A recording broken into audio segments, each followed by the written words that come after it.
अस्सलाम वालेकुम दोस्तों। स्वागत करता हूँ मैं आपका मेरी एक और नेक्स्ट वीडियो में। तो आज हम बात करने वाले हैं एडोल्फ हिटलर।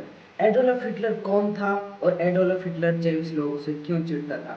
तो Du meine Arbeit für richtig hältst, ob du glaubst, dass ich fleißig gewesen bin, dass ich gearbeitet habe, dass ich mich in diesen Jahren für dich eingesetzt habe, dass ich anständig meine Zeit verwendet habe im Dienste meines Volkes.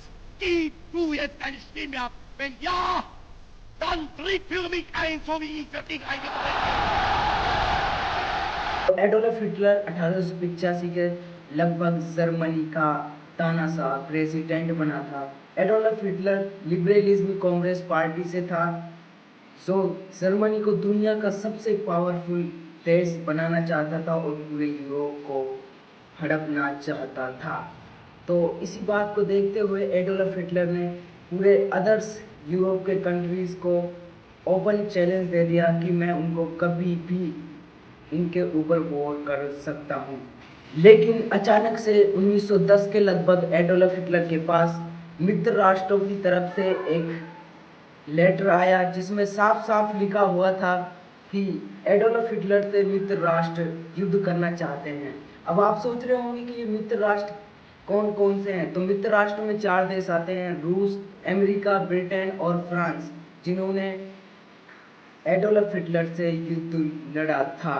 इसी बात को देखते हुए Adolf Hitler का प्रचार मंत्री global ने Berlin में जाकर अपनी पूरी फैमिली के साथ सुसाइड कर लिया। तो 1914 से 1918 तक एडोल्फ हिटलर ने मित्र राष्ट्रों के साथ प्रथम वर्ल्ड वॉर लड़ा था, जिसमें जर्मनी का बहुत बुरा हाल हो गया था। तो इसी बात के गुस्से को देखकर एडोल्फ हिटलर ने जनसंहार शुरू कर दिया। अब आप सोच रहे होंगे कि जनसंहार क्या होता है। तो जनसंहार का मतलब होता है कि किसी भी इंसान को धर्म के आधार पर फांसी दे देना ही जनसंहार कहलाता है। तो 1930 के दशक से पहले एडोल्फ हिटलर ने 60 लाख यहूदी तो कम से कम 75,000 जर्मन नागरिकों को भी मार दिया था। लेकिन 1918 के लगभग मित्र राष्ट्रों ने जर्मनी को घुटने टेकने पर मजबूर कर दिया और उसके सामने बहुत ज़्यादा कठिन से कठिन फाइन भरने को कहा। तो 1918 के लगभग जर्मनी ने कम से कम 10% अपनी पॉपुलेशन खो दी और 13% अपना क्षेत्रफल दान कर दिया और कम से कम 75% लोहा भंडार जर्मनी ने फ्रांस, पोलैंड और डेनमार्क को देने पड़े थे। और इंटरनेशनल वॉर गोल्ड क्लॉज के तहत जितना भी फर्स्ट वर्ल्ड वॉर में खर्चा आया था उसको जर्मनी को फाइन करना पड़ेगा। तो एडोल्फ हिटलर ने जर्मनी में इतनी महंगाई कर दी कि उन पर पानी तक के पैसे नहीं थे। तो एडोल्फ हिटलर का लोग पूरे जर्मनी में बुराई करने लग गए।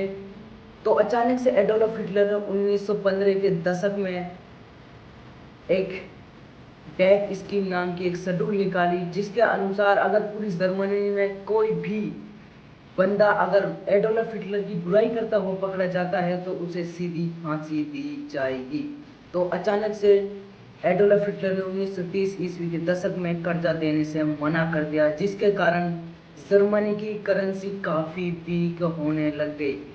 तो 1923 ईस्वी के दशक में जर्मनी की मार्क की कीमत अमेरिकी डॉलर 23,000 थी, जो बढ़ते बढ़ते दिसंबर में 4 करोड़ के लगभग गिर गई। तो उस सेंचुरी में जर्मनी की दुनिया की सबसे वीक करेंसी मानी जाती थी। तो जर्मनी ने 300 बिलियन का कर्जा ले लिया दुनिया का सबसे बड़ा शेयर बाजार वॉल स्ट्रीट एक्सचेंज से। और अचानक से 1930 ईस्वी के दशक में एडोल्फ हिटलर की पार्टी हारने लग गई। तो अचानक से एडोल्फ हिटलर ने सेकेंड वर्ल्ड वॉर में कदम रख दिया, जो एडोल्फ हिटलर की हिस्टोरिकल बेवकूफ़ी मानी जाती है। इस हिस्टोरिकल बेवकूफ़ी ने जर्मनी को तहस नहस कर दिया। अगर गाइस आपको लगता है कि एडोल्फ हिटलर की यही रियल स्टोरी थी तो आप हमें कमेंट में ज़रूर बताएं। अगर आपको इसमें कहीं भी मिस्टेक दिखी हो तो जब भी आप हमें कमेंट में बताएं। तो यही थी real history of Adolf Hitler. तो हमारे अंदाजे से, मेरे अंदाजे से एडोल्फ हिटलर गलत नहीं था, क्योंकि एडोल्फ हिटलर ने एक बात कही थी, अगर दुनिया में कुछ भी यहूदी बच गए तो वो दुनिया को एक्सचेंज कर देंगे। तो वो बात उसकी सही निकली, क्योंकि प्रेजेंट टाइम में जो दुनिया का सबसे अमीर आदमी एलन मस्क है वो भी एक यहूदी है। तो एडोल्फ हिटलर ने 15 अगस्त 1945 को बर्लिन में जाकर एक बंकर में आत्महत्या कर ली थी। Thank you.